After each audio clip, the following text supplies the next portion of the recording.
यतिखेर सामाजिक सञ्जालमा एउटा भिडियो निकै नै भाइरल भइरहेको छ। त्यो भिडियोमा बालगायक अशोक दर्जीलाई केही युवाहरूले पिटिरहेको देख्न सकिन्छ। उनी एकताका निकै नै चर्चित बनेका थिए। उनका धेरै गीतहरू पनि हिट छन्। तर आज उनको यो अवस्था देख्दा भने निकै नै नरमाइलो लागिरहेको छ। यो घटनाको खास कारण भने उक्त भिडियोमा खुलेको छैन।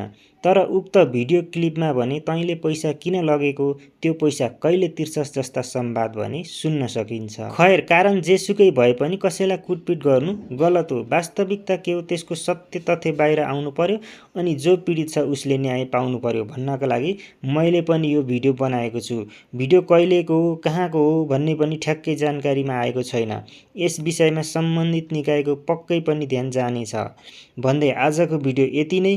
भिडियो कस्तो लाग्यो कृपया एउटा कमेन्ट गर्नुहोला अनि तपाईहरु हाम्रो च्यानलमा नयाँ हुनुहुन्छ भने हाम्रो च्यानललाई सब्स्क्राइब गरी जोडिनुहोला ताकि आगामी दिनमा तपाईहरुको लागि यस्तै जानकारीमूलक भिडियोहरु तपाईको लागि ल्याइराख्ने छु भन्दै आजको भिडियोबाट बिदा हुन्छु। हाम्रो भेट अर्को भिडियोमा हुने नै छ। तबसम्मको लागि बिदा दिनुस्। जय नेपाल।